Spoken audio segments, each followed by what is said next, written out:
Hello students, स्वागत है आप सभी का हमारे यूट्यूब चैनल पर जिसका नाम है सौरभ क्लासेस फॉर हिस्ट्री। मैं सौरभ आप सभी का अपने इस चैनल पर स्वागत करता हूं। आज मैं बीए सेमेस्टर 4 के सब्जेक्ट कोड CC8 से जिसका नाम है राइज ऑफ मॉडर्न वेस्ट 2, इससे काफ़ी महत्वपूर्ण विषय आप लोगों के सामने लेकर उपस्थित हुआ हूँ। आज हमारे अध्ययन का विषय है प्रबोधन युग, जिसे हम बौद्धिक क्रांति के नाम से भी जानते हैं। ये हमारे इस पेपर में काफ़ी महत्वपूर्ण क्वेश्चन है जो बौद्धिक समसामयिक यानी इंटेलेक्चुअल करंट्स के नाम से भी जाना जाता है। तो चलिए हम इस विषय को प्रारंभ करेंगे और जानेंगे कि बौद्धिक क्रांति से क्या तात्पर्य है और इसके क्या क्या प्रभाव पड़े। सबसे पहले जानना है कि बौद्धिक क्रांति या प्रबोधन युग है क्या। तो वैज्ञानिक दृष्टिकोण का प्रभाव 18वीं शताब्दी के चिंतन में स्पष्ट रूप से दिखाई देता है।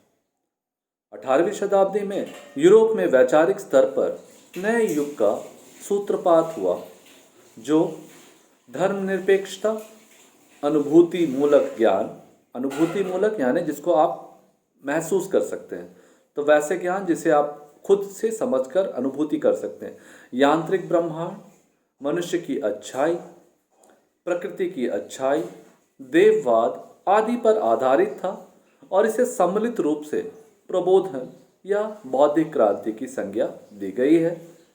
इस प्रबोधन के ज्ञानोदय काल में लेखकगण, जितने भी लेखक हुए, उन्होंने सामाजिक बुराइयों का उद्घाटन करने में अपनी प्रतिभा का प्रयोग किया। इन सभी प्रबुद्धवादियों का जो नारा था वह था तर्क, सहिष्णुता में विज्ञान एवं तर्क के कारण जो भी परिवर्तन आए हैं इसे ही सम्मिलित रूप से बौद्धिक क्रांति की संज्ञा दी जाती है। बौद्धिक क्रांति में चिंतन का जो मुख्य केंद्र था वो मनुष्य था एवं उसका परम लक्ष्य मानव कल्याण को स्वीकार किया गया था।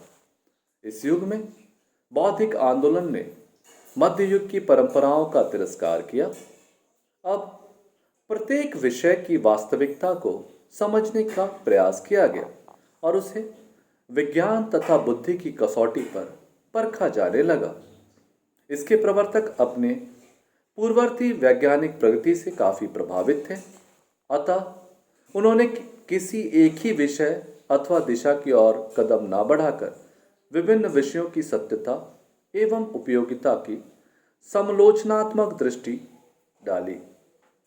उन्होंने चर्च की दोषों, शासन व्यवस्था की खामियों, सामाजिक असमानता और उत्पीड़न तथा आर्थिक व्यवस्था की तरफ ध्यान आकर्षित किया।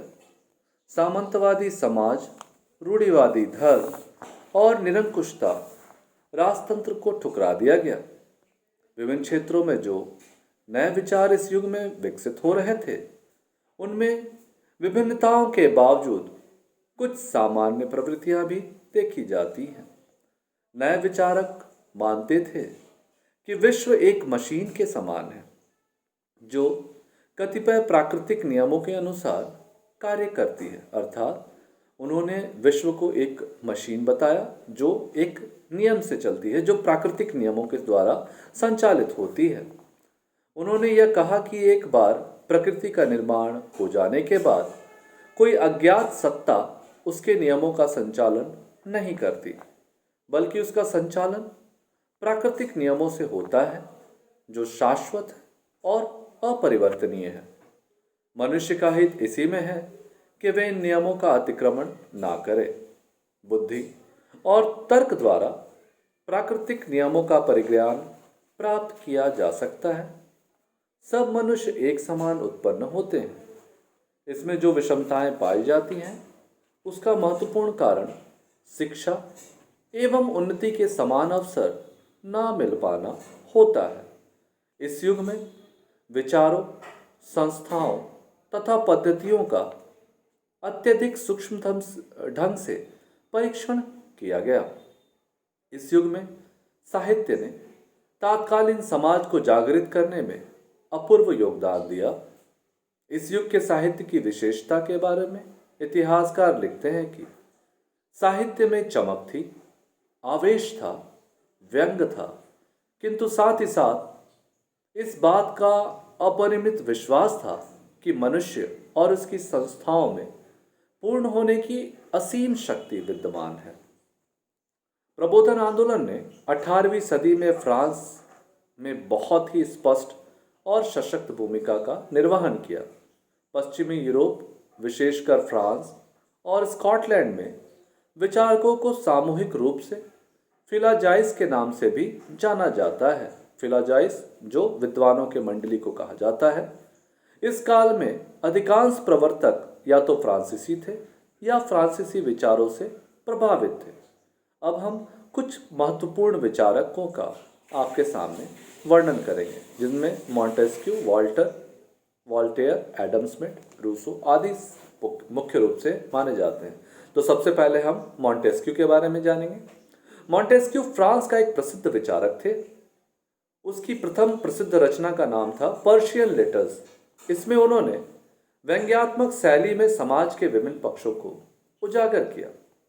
उसकी सर्वाधिक विख्यात रचना, जिसका नाम है द स्पिरिट ऑफ लॉज, इसमें उन्होंने सामाजिक, राजनीतिक और शासन की विभिन्न प्रणालियों पर विचार विमर्श किया, जिसमें दासता, धार्मिक अत्याचार तथा निरंकुशवाद पर बौद्धिक आक्रमण करते हुए फ्रांस की तत्कालीन सरकार को निरंकुश बताया। मॉन्टेस्क्यू संवैधानिक राजतंत्र का समर्थक था। उसका विश्वास था कि निरंकुश राजतंत्र को नियंत्रित करने के लिए शासन के तीनों अंगों कौन कौन से, व्यवस्थापिका, कार्यपालिका तथा न्यायपालिका को पृथक करना आवश्यक है।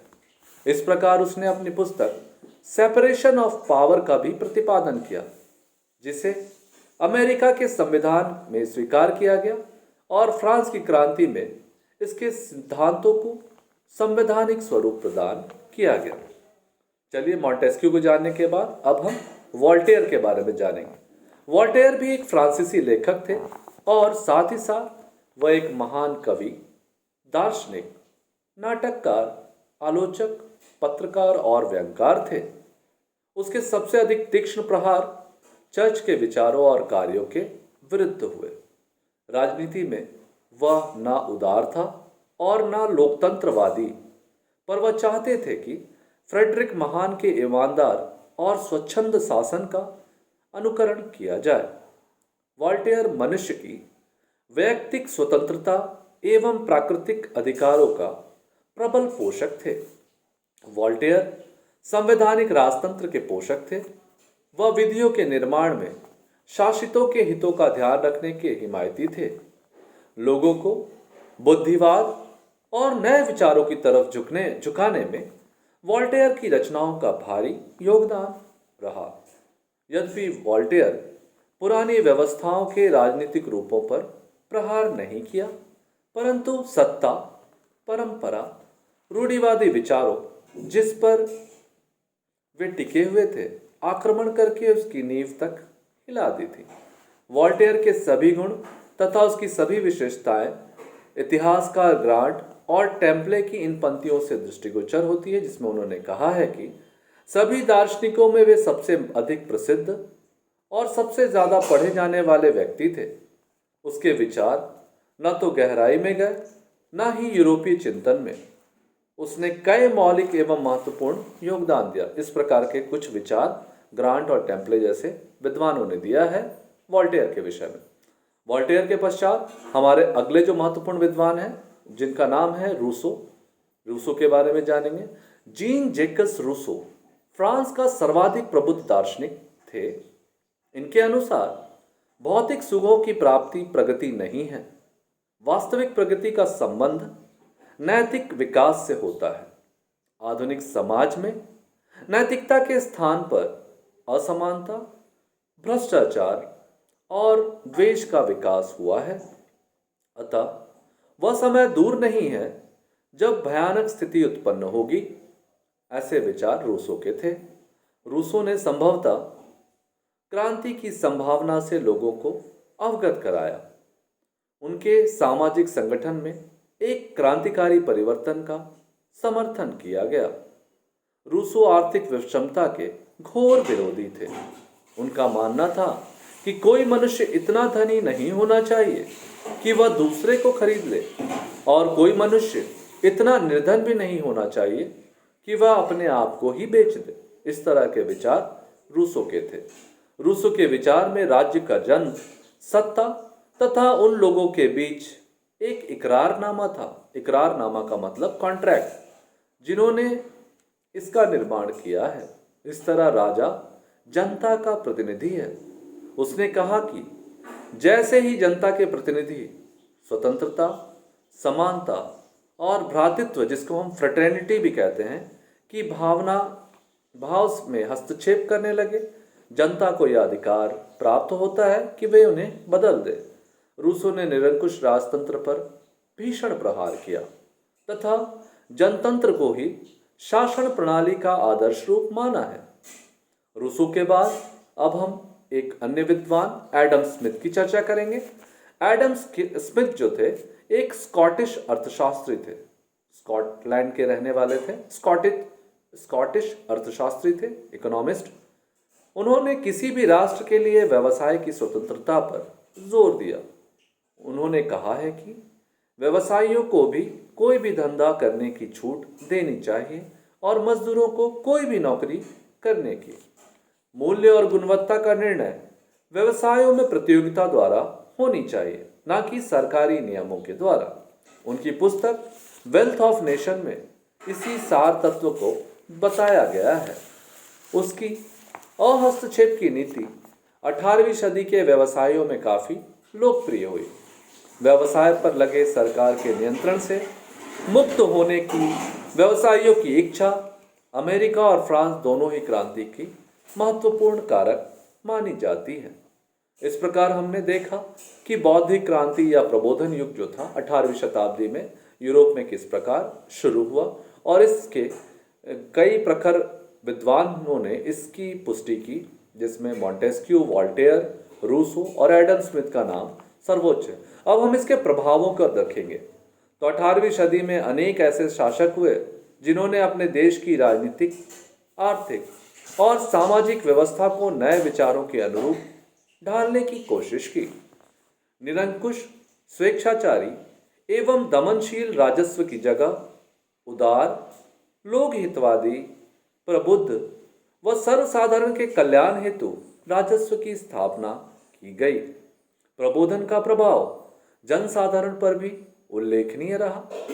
तर्क का प्रयोग करते हुए इस युग के प्रबुद्धवादियों ने सामाजिक असमानता, शोषण, अत्याचार से जनसाधारण को लड़ने के लिए प्रेरित किया।